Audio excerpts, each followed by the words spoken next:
President Trump spoke with Netanyahu after Hamas failed to release all the hostages by that Saturday noon deadline. Watch this. I told Bibi, you do whatever you want because, my statement was they got to come back. Now, the reason I made that statement because they said they weren't going to deliver, they were not going to deliver the people that they said they were going to deliver, that they agreed to deliver. And they did agree to do that, but they broke that agreement. All right, Trump's nominee for U.S. ambassador to Israel is Mike Huckabee, who joins us this morning. Sir, Trump says, do whatever you want. What does that mean? I think it means exactly what it says, do whatever you want. President Trump has been so clear in just saying that, look, America stands with Israel in this.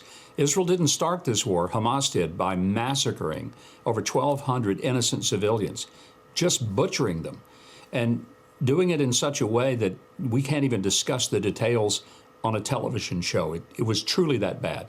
And then taking hostage 250 people and holding them in their horrid conditions, many of whom now are in their 500 days of this captivity, and it's just gone on too long. And the president's lost his patience with it.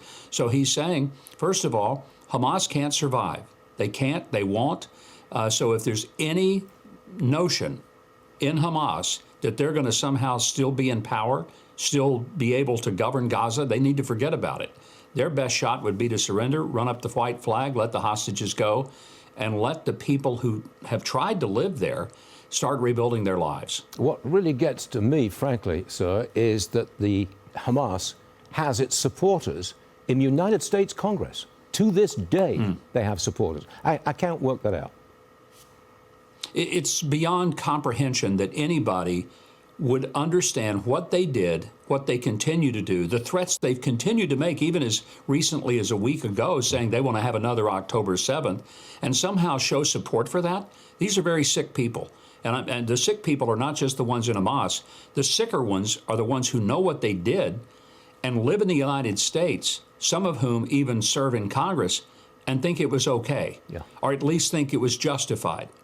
Stu, that's why we've got a real issue in this country and why I'm so absolutely glad Donald Trump is in the White House and not Joe Biden, who had a schizophrenic policy when it came to Israel and Hamas. One day, he's all for Israel. The next day, he puts more pressure on them to have a ceasefire than he did on Hamas to release American hostages.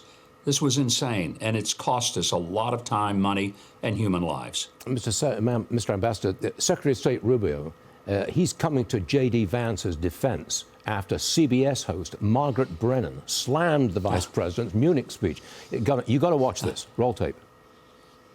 He was standing in a country where free speech was weaponized to conduct a genocide.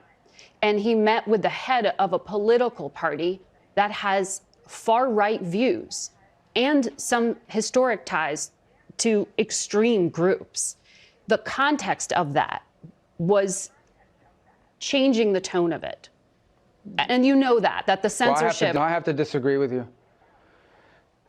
Free speech was not used to conduct a genocide. The genocide was conducted by an authoritarian Nazi regime. There was no free speech in Nazi Germany. Governor, set the record straight on history here, please. Free speech caused the Holocaust? I don't think so, and neither do you.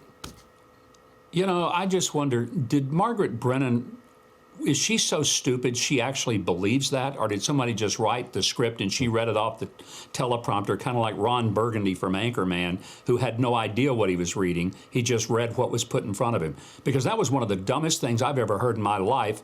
And I've heard some pretty dumb things on television. But for somebody to be a part of what used to be considered the Tiffany Network, where Edward R. Murrow and Walter Cronkite once read the news, and you have someone saying that free speech was prevalent in Nazi Germany. Are you kidding me? If you spoke out against the Fuhrer, you got a bullet in the head. That's what free speech got you in Germany.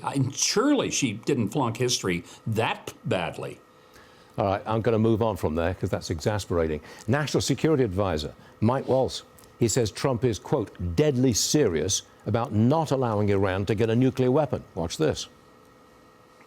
I could speak to what the president has repeatedly said, and that is Iran can never have a nuclear weapon.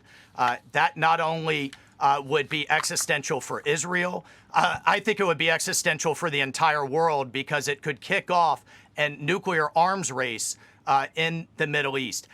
President Trump is absolutely serious, deadly serious, when he says Iran can never have a nuke, and certainly not on President Trump's watch. They are an irrational actor that we cannot allow to have their finger on the button.